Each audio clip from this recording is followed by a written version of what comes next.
लोकसभा चुनाव 2024 के बीच प्रधानमंत्री नरेंद्र मोदी ने इंडिया टुडे को एक्सक्लूसिव इंटरव्यू दिया। इस दौरान पीएम मोदी से सवाल किया गया कि कांग्रेस सांसद राहुल गांधी बड़े बड़े उद्योगपति से उनकी दोस्ती होने का आरोप लगाते हैं। इसी पर चर्चा करने के लिए हमारे साथ मौजूद है न्यू मीडिया के editor in chief Neeraj Srivastava ji. Adani Ambani से दोस्ती के आरोप पर पीएम मोदी ने ये जवाब दिया कि इस परिवार की समस्या ये है कि ये बोझ से दबा हुआ है।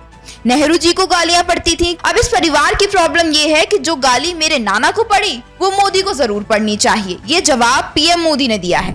नेहरू जी को गालियां पड़ती थी, बिरला टाटा की सरकार, पार्लियामेंट में देख लेंगे तो टाटा बिरला सरकार, ये नेहरू जी लगातार सुनते आए थे।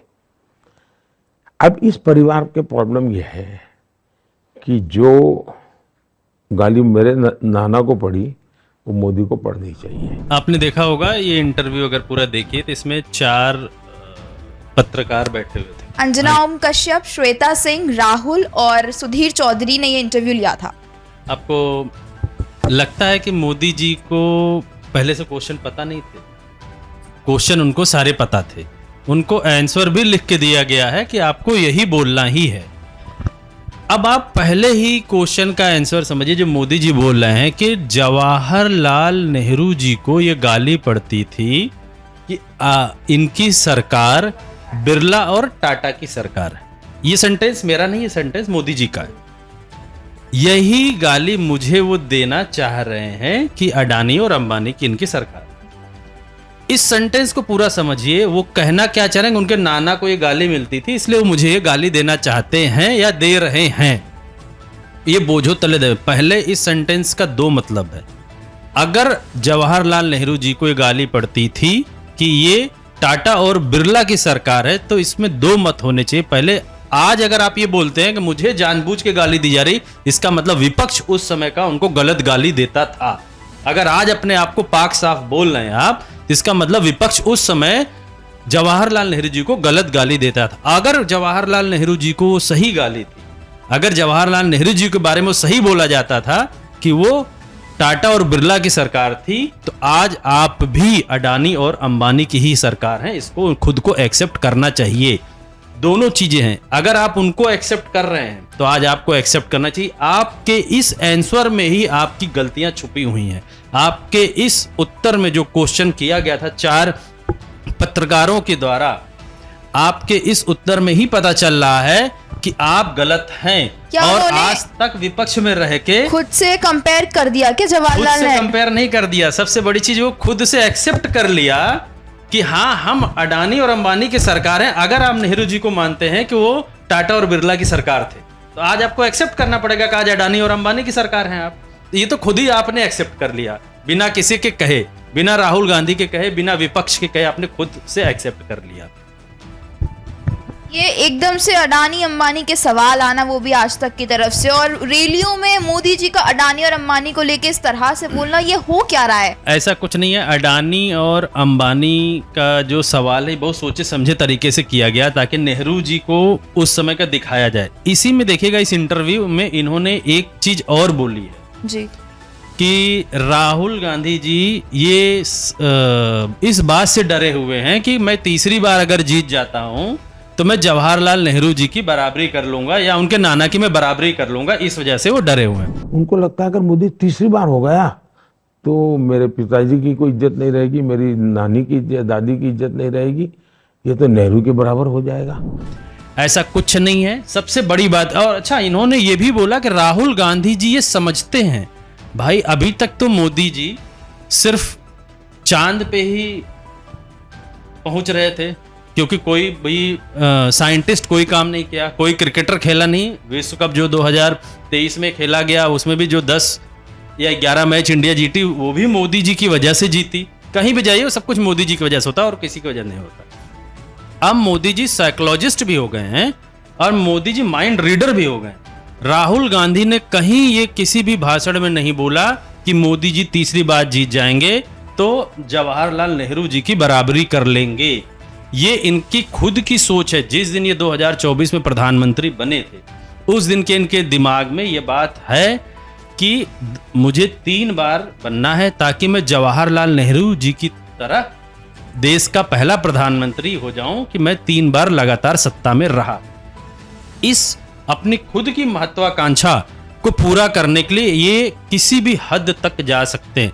आप गौर कीजिए, जब 2024 में ये आए थे, उस समय जैसे ये प्रधानमंत्री बने तो एक अपने क्या एक संस्था हुआ करती थी जिसको हम लोग खादी आश्रम या गांधी आश्रम बोलते थे। उसमें नेहरू जैकेट हुआ करती।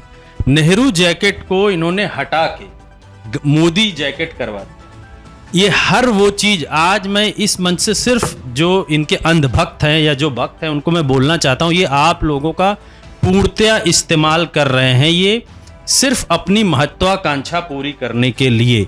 अगर आपको ये बात ट्रस्ट नहीं आती है तो आप 2014 से 2024 तक के इनके सारे उस चीज को देखिए जो इनकी महत्वाकांक्षा को पूरा कर सकता है, वही इन्होंने किया। 2014 में आते इन्होंने सबसे पहले नेहरू जैकेट को हटा के मोदी जैकेट किया। फिर याद होगा इंदिरा गांधी जी ने, जब इंदिरा गांधी दोबारा जीती थी तब उन्होंने वोट मांगा था कि 1 वोट हमें दीजिए देश के आर्मी के नाम पे। क्यों? क्योंकि उन्होंने तब पाकिस्तान को 2 हिस्सों में तोड़ा।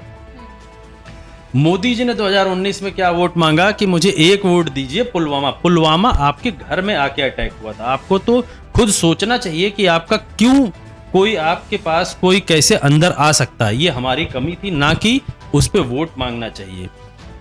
आज की डेट में अगर मोदी जी के बारे में सोचिए तो मोदी जी हाईली इम्प्रेस्ड हैं जो काम गांधी फैमिली के पीएम ने किया है। उनकी सारी चीज़ों को सोच कर वो करते हैं, लेकिन उनको पता है कि देश में जीतने के लिए गांधी फैमिली की ही बुराई करनी है, इसलिए हमेशा गांधी फैमिली की बुराई करते हैं, कांग्रेस की बुराई करते हैं। अगर गौर से देखिए तो कभी भी अपना कोई काम नहीं बताते हैं। 2014 से 2024 तक उन्होंने जितनी भी पॉलिसीज आज तक लाई होंगी या जो भी उन्होंने प्रोजेक्ट शुरू किए सब फेल है, उसके बारे में वो कभी भी बात नहीं करते। मोदी जी का, राहुल जी ने कहीं नहीं बोला कि आप पहले प्रधानमंत्री नेहरू जी की बराबरी कर लेंगे अगर जीत जाएंगे, इसलिए मैं आपको रोकना चाहता हूं। ये उनका कहीं से सेंटेंस नहीं था। लेकिन मोदी जी के अंदर ये भावना जरूर है कि मैं कैसे भी करके जवाहरलाल नेहरू जी की बराबरी कर लूं, उसके लिए चाहे मुझे कुछ भी करना पड़े। याद होगा अभी असेंबली का इलेक्शन गुजरात में हुआ था। उस गुजरात में कांग्रेस का एक रिकॉर्ड था कि एक कुछ पर्टिकुलर सीट उनको मिली थी। बोला गया कि ये इंदिरा गांधी के डेथ के बाद की लहर है, इस वजह से मिल गई। उसको पाने के लिए, उस सीट के नंबर को अचीव करने के लिए ये लोग किस हद तक गिर गए थे, ये सबको पता है। आज भी 2024 जीतने के लिए किस हद तक ये गिर चुके हैं, ये बात पूरे देश को पता है। इनको किसी भी आदमी पे ट्रस्ट नहीं है, इनको सिर्फ 2 आदमी पे ट्रस्ट है, एक अपने आप पे, एक अमित शाह पे। उसके बाद इनको सिर्फ एजेंसीज पे ट्रस्ट है। एजेंसी कौन सी? ED, IT, CBI, election commission, और जो मैं कभी नहीं बोलता था मैं आज बोल रहा हूं, गोदी मीडिया। गोदी मीडिया, इनके 5 ऐसे इनके हथियार हैं जिसके भरोसे ये 2024 का इलेक्शन जीतने की कोशिश कर रहे हैं और कोशिश करके अपने आप को जवाहरलाल नेहरू जी के बराबरी पे लाने की कोशिश कर रहे हैं। इसी वजह से आप देखिए कहीं भी, अभी आपने देखा होगा वाराणसी जैसी सीट जो सबसे सुरक्षित सीट है, उसमें भी एक यूट्यूबर का पर्चा हटवा दिया जाता है ये बोलते हुए कि भाई आपने पर्चा सही नहीं भरा है, रंगीला का। सोचिए किस, इनको इतना भी ट्रस्ट नहीं है, आम जनता पे भी इनको ट्रस्ट नहीं है कि इनको ये डर बना हुआ है कहीं आम जनता में बनारस से भी ना हरा दे। देखिए रंगीला भी एक क्रिएटर है, लेकिन क्रिएटर्स के बारे में मोदी जी ने भी इंटरव्यू में बोला। उन्होंने बोला कि इस देश में वेल्थ क्रिएटर्स की इज्जत होनी चाहिए। दुनिया में मेरे देश की कंपनियों की दुकानें क्यों नहीं होनी चाहिए? हाँ, अगर बेईमानी की है तो मैं फांसी पर लटका दो, गलत तरीके से दिया है तो फांसी पर लटका दो, लेकिन मैं मेरे देश में वेल्थ क्रिएटर्स की इज्जत करूंगा। वेल्थ क्रिएटर्स की इज्जत होनी चाहिए। मेरे देश में जो सक्षम लोग हैं, जो सामर्थ्यवान लोग हैं, इनकी प्रतिष्ठा बढ़नी चाहिए। मैं मेरे 15 अगस्त के जो गेस्ट लिस्ट होता है उसमें मैं खिलाड़ी जो अचीवर्स हैं उनको बिठाता हूं। अगर देश अचीवर्स की पूजा नहीं करेगा, देश अचीवर्स का महात्मा ही नहीं करेगा, तो मेरे देश में पीएचडी करने वाले लोग कहां से निकलेंगे, साइंटिस्ट कहां से निकलेंगे? जीवन के हर क्षेत्र में अचीवर्स की इज्जत होनी चाहिए भाई। अब कोई कहेगा तुम तो अरुण पुरी बड़े धनपति की मदद कर रहे हो। मैं धनपति की मदद नहीं कर रहा हूं, मेरे देश का गर्व है। मेरे देश की मल्टीनेशनल कंपनियां क्यों नहीं होनी चाहिए भाई? दुनिया में मेरे देश की कंपनियों की दुकानें क्यों नहीं होनी चाहिए? दुनिया के लोग नौकर रोजगार के लिए मेरे देश के शर्माते क्या हो भाई? हाँ, बेईमानी की है तो फांसी पर लटका दो, गलत तरीके से दिया है तो फांसी पर लटका दो। क्रिएटर तो वो भी थे, रंगीला। रंगीला भी क्रिएटर था। वो कहीं ना कहीं यूट्यूब से 4 लोगों के साथ वो जॉब भी दे रहा था। आज आप उसको इलेक्शन नहीं लड़ने देते हैं।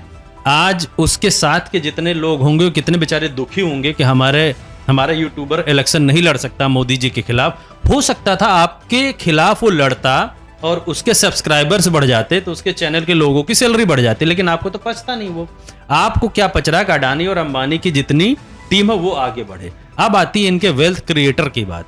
वेल्थ क्रिएटर अगर आप क्रिएट करना चाहते हैं तो आपके ही रिजीम में इतनी छोटी छोटी कंपनियां बंद हो गई। आपके जीएसटी की पॉलिसी की वजह से इतनी सारी कंपनियां बंद हो गई। वेल्थ क्रिएट सिर्फ अडानी और अंबानी ही नहीं करते, वेल्थ क्रिएट हमारा किसान भी करता है। वेल्थ क्रिएट आज की डेट में किसानों का आप कर्जा माफ नहीं करते, लेकिन वेल्थ क्रिएट के नाम पे आप अडानी और अंबानी का बहुत बड़ा अमाउंट 21-22 लोगों का आप अमाउंट उतना विड्रॉ कर लेते हैं, माफ कर देते हैं, जितने से पूरे देश का किसान, या राहुल गांधी की बात बोले तो 21 साल के मनरेगा के पैसे को आप माफ कर देते हैं 21 लोगों में। वेल्थ क्रिएट का ये सिर्फ मतलब नहीं होता कि 20 लोगों को पूरा देश बेच के दे दिया जाए। वेल्थ क्रिएट एक हेल्दी एनवायरनमेंट होना चाहिए, तब आपके वेल्थ सही में क्रिएट हो। जिस तरह से हमने कांग्रेस लीडर्स के भी संबोधन है वो सुने, उसके बाद हमने बीजेपी के लीडर्स के भी संबोधन सुने। फर्क क्या नजर आया वो हम आपको बताते हैं। कांग्रेस जब भी अपनी काम को गिनवाती है तो वो हमेशा इस बात का जिक्र करती है कि ये काम कांग्रेस ने किया या ये काम कांग्रेस करेगी। लेकिन मोदी जी जब भी अपने पार्टी के कामों को गिनवाते हैं तो ये नहीं बोलते कि ये काम बीजेपी ने किया, वो बोलते हैं कि ये मोदी की गारंटी है, ये काम मोदी ने किया है। यही मैं आपको समझाना चाह रहा हूं। अपने इस YouTube के माध्यम से मैं अपने सब्सक्राइबर के माध्यम से साथ साथ उन अंधभक्तों को समझाना चाहता हूं कि भैया मोदी जी किसी के नहीं है, वो सिर्फ अपने लिए हैं। आज आपको 45 डिग्री टेम्परेचर पे टहला के, घुमा के, मूर्ख बना के सिर्फ वो अपनी इच्छाएं पूरी कर रहे हैं, ना कि उनको किसी देश से प्यार है।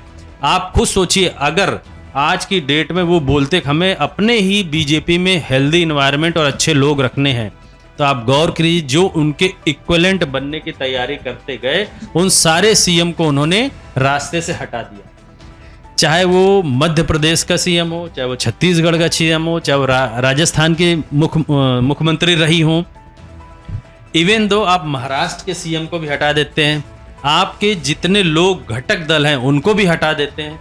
हर एक आदमी खराब ही है, हर एक आदमी खराब है सिवाय इनके। अगर सब हट रहे हैं तो मोदी जी को क्यों नहीं हटना चाहिए, या अमित शाह को क्यों नहीं हटना चाहिए अपने पद से?